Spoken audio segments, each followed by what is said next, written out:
Hello and welcome to the Five Stones podcast. As you can see, we're here again today. My name is Raymond Modglin, the Real Estate Monkey, and joining me are my two fellow co-hosts. Good morning, gentlemen. Good morning, gentlemen. I'm Colin. I'm still Joe. How we doing, guys? Doing excellent. I'm sitting in my island, secluded island retreat. Where are you guys located today? Oh, and I've got the same cigar, my New World AJ Fernandez. So, Joe, just in case you're curious, sticking with the specialty. I'm smoking the same thing. La Flor Dominican. We all are pretty congruent about what we smoke all the same time. Maybe we should get a cigar sponsor that would like for us to try their cigars here on the air. That would be cool if we could get somebody to do that. In case you're interested, I'm sporting my new vest. It's very patriotic. And now, a word from our sponsor.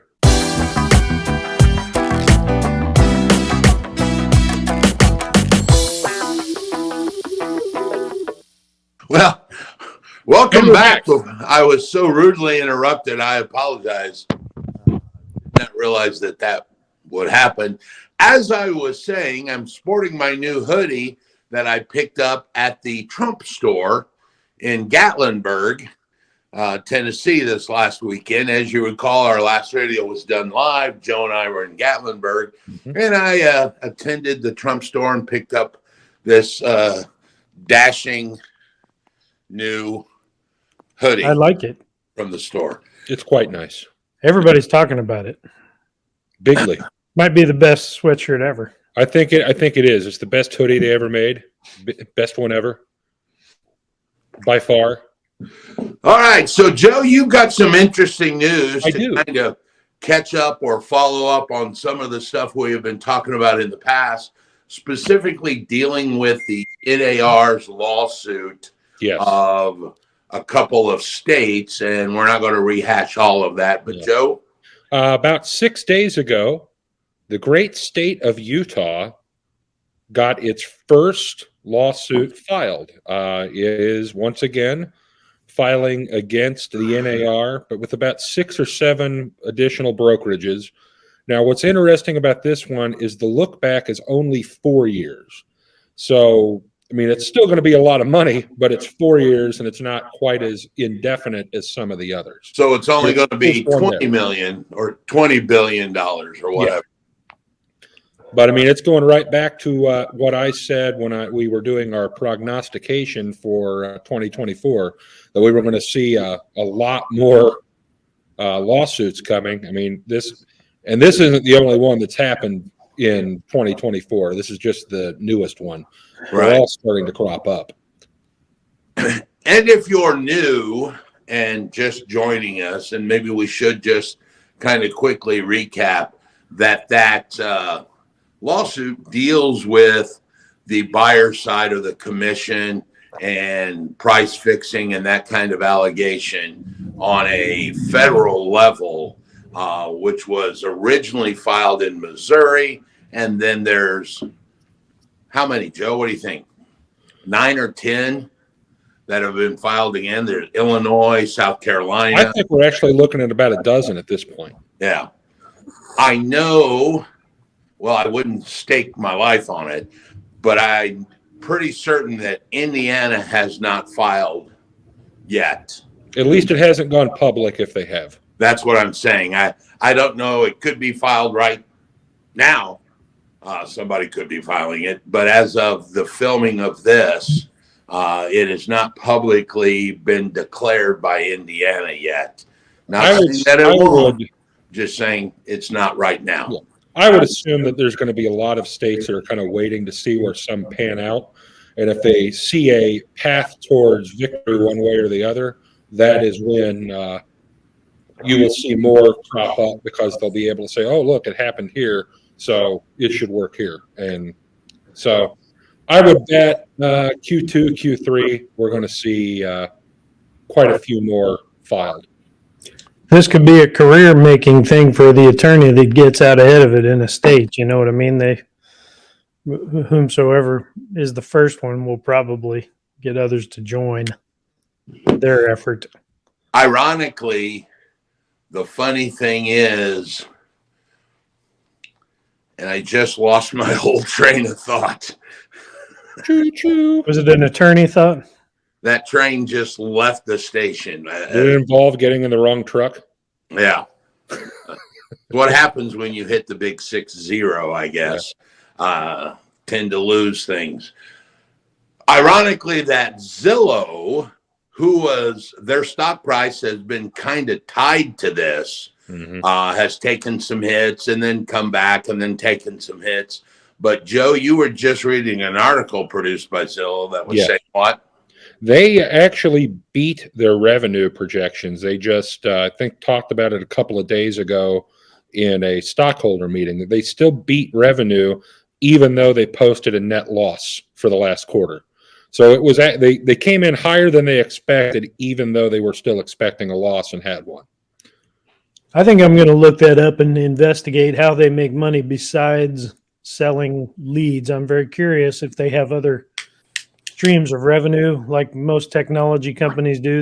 They typically have money coming in ways from advertising and all different ways. I expect lead gens the most, but didn't they say they anticipate a big year this year? They do. And I looked it up. I mean, I think we associate it with lead gen because of what we do professionally. But the two biggest things that they are in right now are, according to the article I'm reading right now, is charging fees for rentals and getting people hooked up between rental agencies and renters. And they are also starting to get big into mortgages. They're tying in with mortgage companies and they're making money off of brokering those deals as well. So I think, when they are saying, they also said that their meeting, they expect double-digit growth in 2024. And they are thinking that mortgages and rental rates and rental contracts are going to go up. But bear in mind, that happened on February 13th at that meeting when they said that. And then it was yesterday or later in the day on the 13th that the inflation rate report came out, and inflation actually ticked up in the country. So, I mean, now the big concern is with inflation going up a little bit, everyone was expecting that interest rates were going to come down because they thought they had inflation starting to get under control. With it going back up, I mean, there's the possibility that interest rates are going to go back up again because they want to stop inflation. That'll blow that whole idea of, in my mind, the whole idea of a double-digit growth. Mortgage rates went from the high 6s up over 7 again with that news in the last couple of days. And I guess what I wonder is, if we consider that people are sitting on the sidelines waiting for rates to come down or waiting for the market to change or this, when do they quit waiting on the sidelines, and just say, well, this is the new normal. This is how it's going to be. Maybe we'll buy a house at 7 and we'll refinance at 5 someday, but that's, 3% isn't real anymore. I don't think. And it never will be again. When will people get over that hump and come out of the waiting game? So, Joe, though, one of the points you brought up is if they are making a substantial portion of their income or banking on that to be an increase from the rental side, traditionally, history has shown that when inflation goes up, the rental market goes up. Yes. So, in essence, if the rental or if the interest rate went up, which you just said on the 13th that they had now ticked up a little bit, maybe they're banking on that to switch more from the lead gen to real estate agents to a larger portion of the rental income. Now, Zillow also owns a couple other things. I wonder if they're rolling that in there. They own Showtime. I didn't hear you, Joe. I said that's very, very possible. You're looking at all kinds of different legs. Which is a access solution for realtors to use to gain entries on their showing. So there's some income coming from there, and they own a couple other stuff. So, Well, one of the other things that I think we've kind of prognosticated, that we feel like their platform may be the last man standing when this is all done, because of the ease of use and the fact that so many consumers just naturally gravitate towards it before they're not going to local boards websites. They're not going to local realtors first. They are going to that app while doing their morning constitutional, or running on a treadmill at the gym and putting their phone right in front of them, and they're looking at properties on there. So they have a platform that is more user friendly and better than a lot that are out there. yeah. They may be looking at like the last man standing type thing, especially with all of these lawsuits going on everywhere too. Well, if agents start understanding that the ultimate goal is to get a property on Zillow and not so much on their local MLS, like you are saying, I believe the statistic is about 1 out of 5 agents are on multiple boards, meaning they're paying multiple access points. Yes. 10 years ago, that might have been important for agents to be, for example, in Indiana and then in the southern border and maybe on the northern MLS. But if their goal now is to just, quote unquote, bypass the local MLS, go to Zillow, you would obviously think they would be smart enough to go, well, I don't need to be in 3 boards. I can just be in 1 and get all of my access on properties on the MLS. So I think there's going to be some reduction and consolidation, maybe in some of the local boards. If you're talking about losing 20% of their population, Yep. And costs really aren't going down for those. Well, here's another theory. If, for example, if myself as a real estate broker decided to go out on my own and did not associate with a board, I didn't say I was going to, I'm just using myself as an example. What would keep me from entering into a contract with a homeowner that wants to sell their house? There's no reason that homeowner could not list for sale by owner on Zillow and then still use me to do all of the work for them on the other side. So they could put their own stuff up, and who cares if whatever goes to a board? You can still put a sign in the yard with just a QR code that sends them to the Zillow listing. You don't need the rest of that stuff. Most of that stuff that you have to do is because that's what the board says you have to do. You throw the board out, who cares? You're starting to see a lot of those brokerages. There's one called DIYrealty.com. Yep. And then you're familiar with listwithfreedom.com that are starting to drive those prices down because of the technology that's available. And I say prices, I mean the commissions. Yes.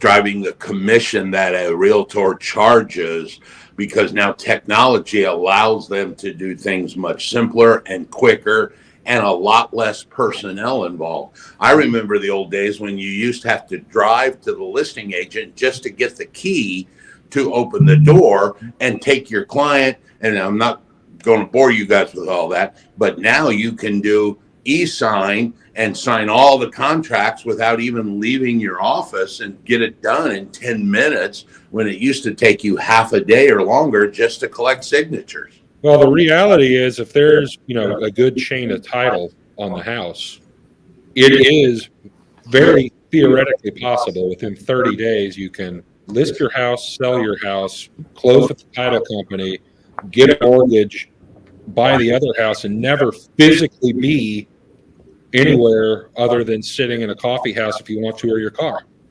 You don't have Colin, to. I think Colin gave us the statistic last year that 95% of your clients, Colin, you hadn't even met until the day of closing because of the new technology. Yeah, well, almost everyone. In fact, they prefer to do business digitally. They don't want to meet. Yeah. They have to be at the closing. So, I mean, that's the only chance I have. I like to meet them and hear the stories. And As But the youngest they one call of you our on the triad, phone, you guide them to an online application, you have them sign things digitally, you talk via a phone. And like you said, the old days of them walking in the office and grabbing a pen off your desk and filling out an application is gone. well, I will tell you, as the youngest one of our triad, and I'm still way older than a lot of the consumers that are out there starting into the buying time of their life. You know, I walk both worlds. I like being face to face with people, but I also like the convenience of not having to do anything other than pick up my phone or my laptop, make 12 clicks, and I'm done. There's people younger than me that, you know, we're going down a path where they are not going to, and we talked about this last Friday. They are not going to go out face to face and do things. I mean, they don't want to. They have no desire to. They don't even like to walk in a grocery store and pick out their own groceries. It's like 8 clicks on their app. It shows up on the porch. They click the button where they don't even want to talk to the guy putting it on the porch. They just put it on the porch, give them an extra $10, walk to their front porch, pick their stuff up, put it in their fridge. I mean, that is where society has gone. There's an old Bruce Willis movie. Don't you do that? Occasionally. There's an old Bruce Willis movie where, I mean, I think it's called Surrogates or something, where literally they walk into their living room, go into lay down in their computer, and they have like robot avatars that look just like them that go out into the world, but they never do. So they're trying to avoid disease and everything else by sending this.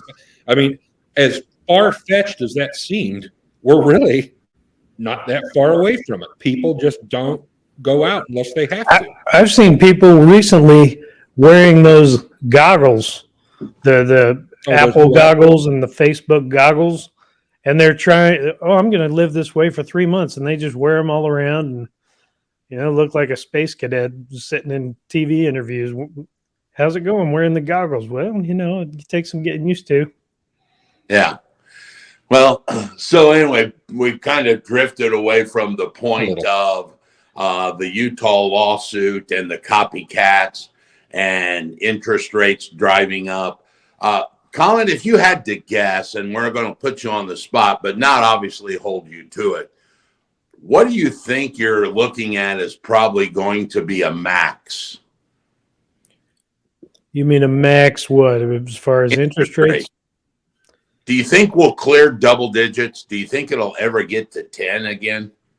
No, I think we peaked out. I think the way they operate now, I mean, unless inflation really, really gets super inflation, which is very realistic, as much money as the government prints and spends. But I think they're going to keep us between 7 and 5, and we're going to float around average, and they're going to try not to allow big changes because they don't want rates high because it shuts everything down. But having rates at 3%, the Fed recently said that takes away one of their tools, which is lowering rates. When they were at the bottom at 0, they couldn't lower rates to do any stimulating or anything. So they don't want to be in that boat anymore. And they were there for a long time, and it created a borrowing.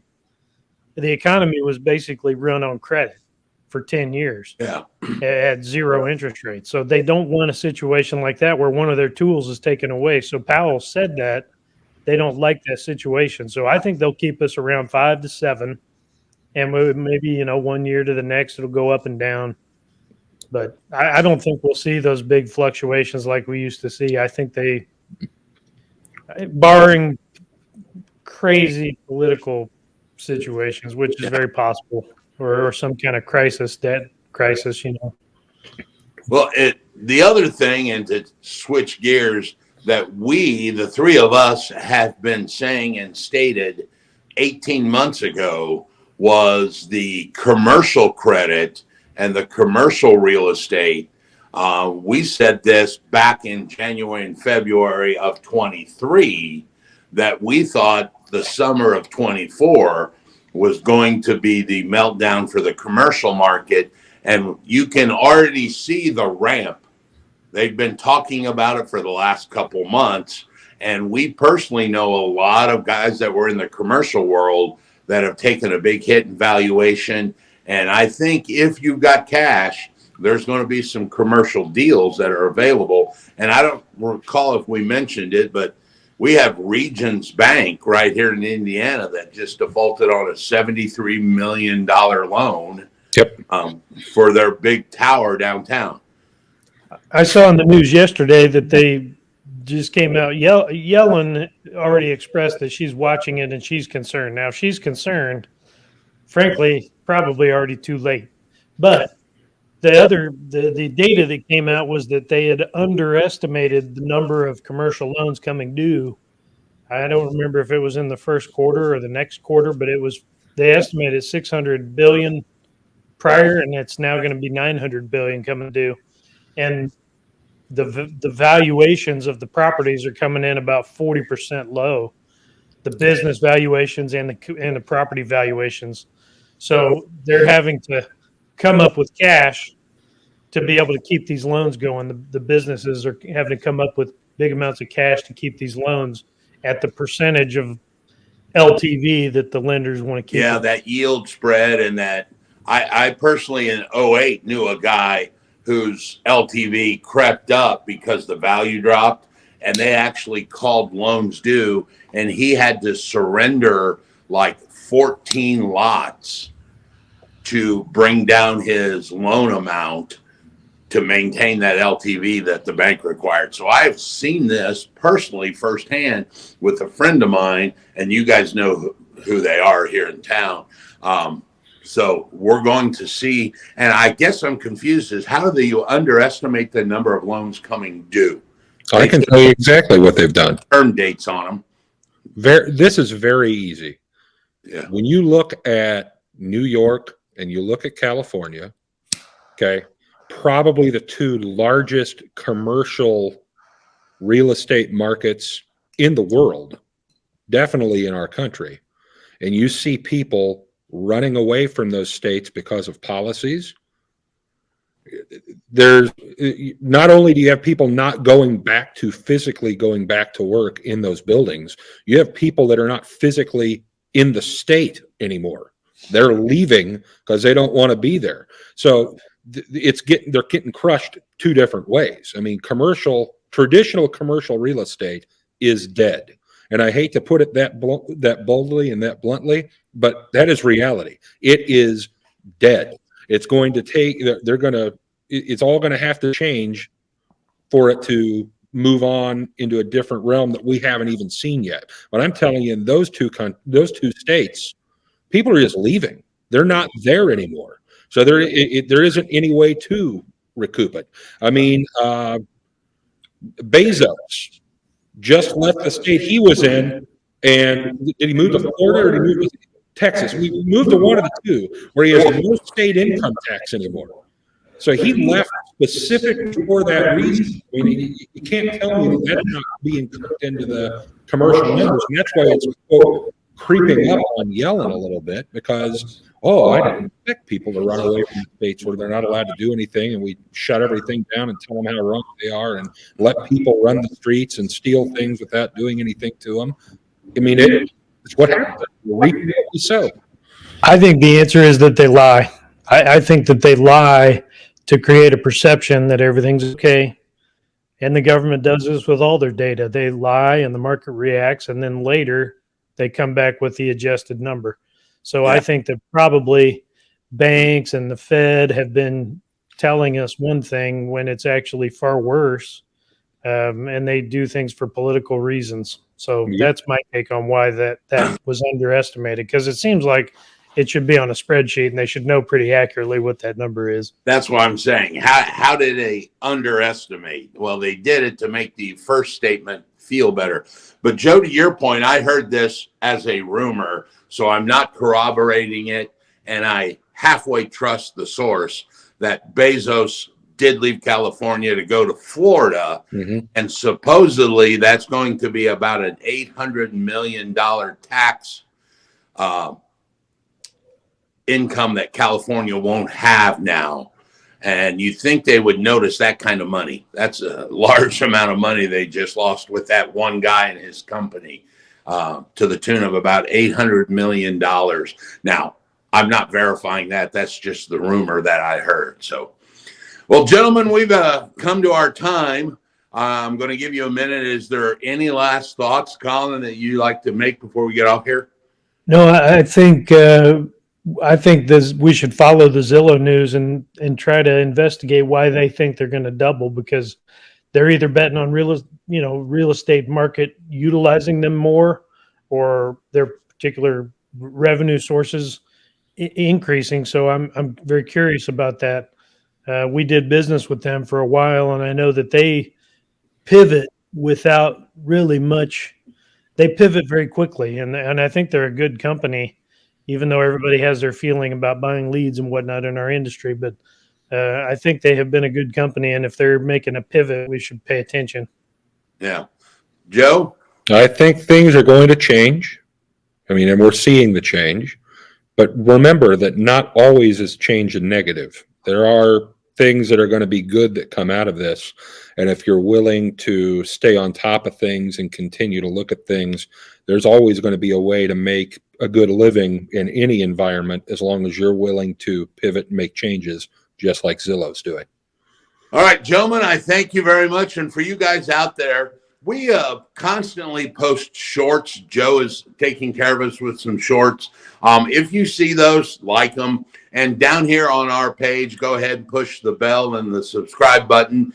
If you've got an opinion that is the same as ours or differing, we would like to have you on the show. Now, we've not had anybody accept this request or challenge, depending on how you look at it, and you could be the first one. So just in the comments somewhere, mention that you'd like to be a guest, and we'll reach out to you, have our producer reach out to you and get you on here. Until then, I want to thank you guys for joining us, and we'll see you again next time. Peace, guys. Harumph.